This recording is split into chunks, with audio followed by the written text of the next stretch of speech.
నమస్తే. Welcome to #you. నేను మీ నరేష్.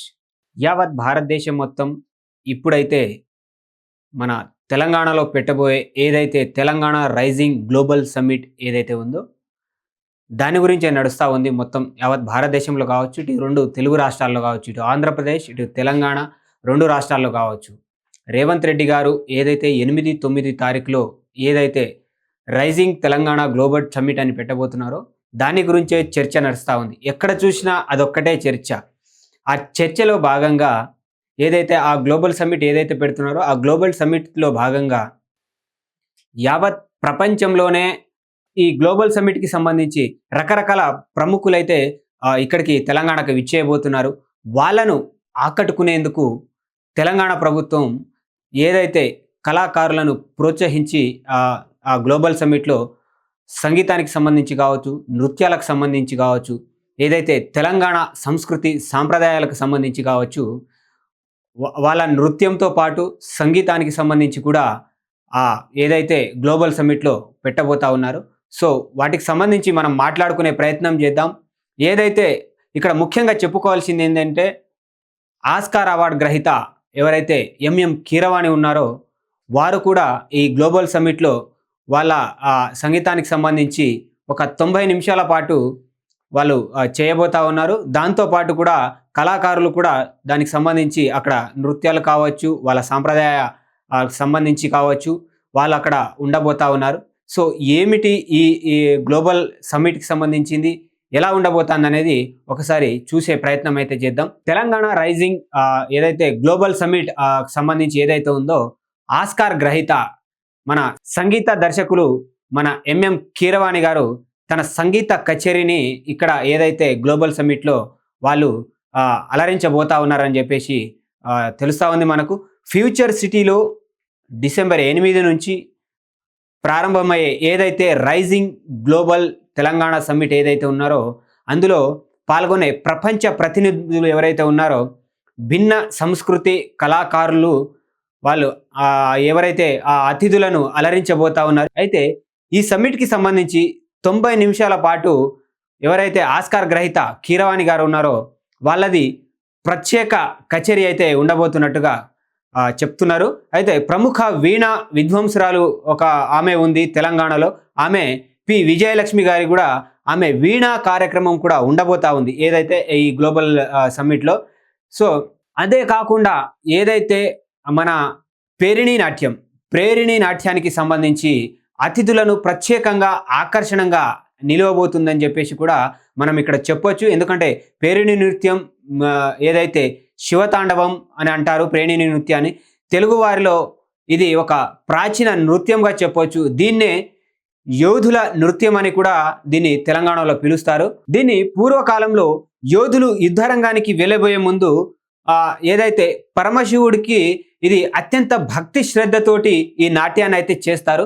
ప్రముఖ ఇంద్రజల మాంత్రికుడు సామల వేణు ప్రదర్శన కూడా ఇందులో ప్రత్యేకంగా ఆకట్టుకునేగా ఉంది. వీటితో పాటు సాంప్రదాయ కళాకారుల రూపాలు ఈ ఏదైతే దీంట్లో సమ్మిట్లో సందడి చేయబోతా ఉన్నాయి. తెలంగాణ రాష్ట్ర సాంస్కృతిక కళలను ఏదైతే ప్రతిబింబించేలా కొమ్ము కోయ కావచ్చు, అలాగే బంజారాస్ కావచ్చు, కోలాటం కావచ్చు, గుస్సాడి కావచ్చు, ఒగ్గుడోలు కావచ్చు, మహిళల డప్పులు కావచ్చు, ఇలా ప్రేరణి నృత్యాలు, అలాగే బోనాల కోలాటం, ఇలా రకరకాల కళా నృత్యాలతో అతిథులను ఆత్మీయంగా ఆహ్వానించే విధంగా డిసెంబర్ 10 నుంచి 13 తేదీ వరకు ఈ వేడుకలైతే ప్రజలందరూ చూసే విధంగా ఏర్పాట్లయితే తెలంగాణ ప్రభుత్వం చేయబోతా ఉన్నాయి. అయితే మనం ఇక్కడ చూసుకోవచ్చు తెలంగాణలో చాలా వరకు కళలకు ప్రత్యేకంగా ఉంది. ఒగ్గు కథ అనేది తెలంగాణ సంస్కృతిలోనే చాలా పెద్దది అని చెప్పుకోవచ్చు. తెలంగాణలోని ఒగ్గు కథ ఏదైతే ఉందో ప్రత్యేకంగా నిలిచింది. ఇక్కడే కాదు, అలాగే మహిళా డప్పులు కావచ్చు, మహిళలు డప్పులు కొట్టి నృత్యాలు చేస్తూ ఉంటారు తెలంగాణలో, అది కూడా చాలా ప్రత్యేకమని చెప్పవచ్చు. అలాగే బోనాల నృత్యాలు ఏదైతే తెలంగాణలో దసరా సందర్భంగా జరిగే 9 రోజుల పండుగల్లో బోనాలు ఏవైతే జరుగుతూ ఉన్నాయో ఆ జరిగే బోనాలలో కూడా అవి కూడా తెలంగాణలో చాలా ప్రత్యేకం. అలాగే ఇటు కొయ్య కావచ్చు, ఏదైతే కొయ్య వాళ్ళకు అంటే ఎస్టీ వాళ్ళ ట్రైబ్స్ కిందికి వస్తారు వాళ్ళు. కొయ్య వాళ్ళకు సంబంధించి వాళ్ళకు సపరేట్‌గా ఒక నృత్యం అయితే ఉంటుంది. అది తెలంగాణలో ప్రత్యేక కళగా చెప్తారు. ఇలా చెప్పుకుంటా పోతే రకరకాలైన కళలైతే ఎవరైతే ప్రపంచవ్యాప్తంగా వచ్చే ప్రముఖులు కావచ్చు, పెద్ద పెద్ద అతిథులు కావచ్చు, అలాగే భారతదేశం నుంచి ఇటు చూసుకున్నట్లయితే భారత ప్రధాని నరేంద్ర మోడీ, అలాగే ప్రతిపక్ష నేత ఇటు రాహుల్ గాంధీ కావచ్చు, కేంద్ర మంత్రులు కావచ్చు, ఇటు ఖర్గే గారు కావచ్చు, ఇలా వచ్చే వాళ్ళ అందరినీ కూడా ఆకట్టుకునే విధంగా తెలంగాణ ప్రభుత్వం కళాకారులను ప్రత్యేక పీట వేయబోతా ఉంది. ఎవరైతే పెట్టుబడిదారులు వస్తారో, ప్రపంచవ్యాప్తంగా వచ్చే పెట్టుబడిదారులు ఎవరైతే వస్తారో వాళ్ళను కూడా ప్రత్యేకంగా కళాకారులు అతిథిగా ఆహ్వానించే అవకాశం కనబడతా ఉంది ఇందులో. అయితే మనం చూడొచ్చు, అన్నిటికీ ఇక్కడ ఈ ఏదైతే గ్లోబల్ సమ్మిట్ ఏదైతే ఉందో తెలంగాణ రైజింగ్ గ్లోబల్ సమ్మిట్ అన్నిటికీ పెద్దపీట వేయబోతా ఉంది. ఇటు టూరిజంకి, అటు డెవలప్మెంట్కి, ఇటు చూసుకున్నట్లయితే మ్యానుఫ్యాక్చరింగ్కి, అటు చూసుకున్నట్లయితే ఫార్మాసిటికల్కి, ఇలా అన్ని విధాలుగా తెలంగాణను ప్రపంచంలోనే ఒక మోడల్గా నిలబెట్టడానికి అయితే ఏదైతే ఈ గ్లోబల్ సమ్మిట్ని అయితే నిర్వహించడం జరుగుతూ ఉంది. 8, 9 తారీఖు రోజున, డిసెంబర్ 8, 9 తారీఖు రోజున ఈ గ్లోబల్ సమ్మిట్ అయితే జరగబోతా ఉంది. ప్రపంచవ్యాప్తంగా వస్తున్న అతిథులకు ఒక తెలంగాణ ప్రభుత్వం ఒక కిట్ అయితే తయారు చేయడం అయితే జరిగింది. అందులో పోచంపల్లికి సంబంధించిన స్పెషల్ కండువా, అలాగే 2 కండువాలతో పాటు తెలంగాణ వంటకాలు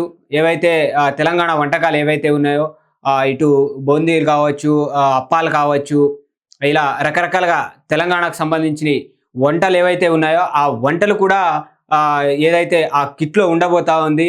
ఆ తెలంగాణ స్వీట్స్ కావచ్చు, తెలంగాణలో తయారైనవి, ఇలా రకరకాలుగా వచ్చే ముఖ్య అతిథులు ఎవరైతే ఉంటారో ప్రపంచవ్యాప్తంగా వచ్చే అతిథులకు కూడా ఆ కిట్ అయితే అందజేయబోతా ఉన్నారు. దాన్ని స్పెసిఫిక్గా తెలంగాణ ప్రభుత్వం దాని మీద ఎక్కువ శ్రద్ధ తీసుకొని అదైతే తయారు చేయబోతా ఉన్నది. ఏదైతే అందులో ఏదైతే ఒక్కసారి ఓపెన్ చేసిన తర్వాత ఆ కిట్ ఏదైతే ఉందో దానికి సంబంధించి లోపల అన్ని వస్తువులు ఉండే అవకాశం అయితే కనబడే విధంగా ఆ కిట్ని తయారు చేస్తున్నారు. ఏదైతే కాంగ్రెస్ ప్రభుత్వం పెట్టే ఏదైతే తెలంగాణ రైజింగ్ గ్లోబల్ సమ్మిట్ ఏదైతే ఉందో ఖచ్చితంగా పెట్టుబడులు తెచ్చే విధంగా ఏదైతే భారతదేశ వ్యాప్తంగానే అతిపెద్ద గ్లోబల్ సమ్మిట్గా చెప్పుకునే విధంగా అయితే రేవంత్ రెడ్డి ప్రభుత్వం చేయబోతా ఉంది. కాబట్టి అందరూ ఖచ్చితంగా ఈ గ్లోబల్ సమ్మిట్లో ఖచ్చితంగా చాలా వరకు పెట్టుబడులు వచ్చే అవకాశం ఉంది.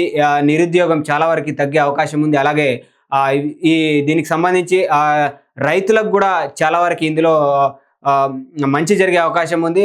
దాంట్లో చూసుకుంటే ఇంకా ఎక్కువగా మహిళలకు కూడా దీనికి సంబంధించి ఇందులో ఏదైతే ఈ సమ్మిట్లో ఎక్కువ పెట్టుబడులు వస్తే మహిళలకు కూడా వచ్చే ఆర్థిక ఏదైతే వాళ్ళు పెట్టుబడులు ఎక్కువ పెడితే రాష్ట్రానికి ఎక్కువ ఆర్థికపరమైన బలం చేకూరుతూ ఉంటుంది. సో కాబట్టి ఎక్కువగా మహిళలను కోటీశ్వరులను చేసే అవకాశం సబ్సిడీ విధంగా ఇందులో కనబడతా ఉంది.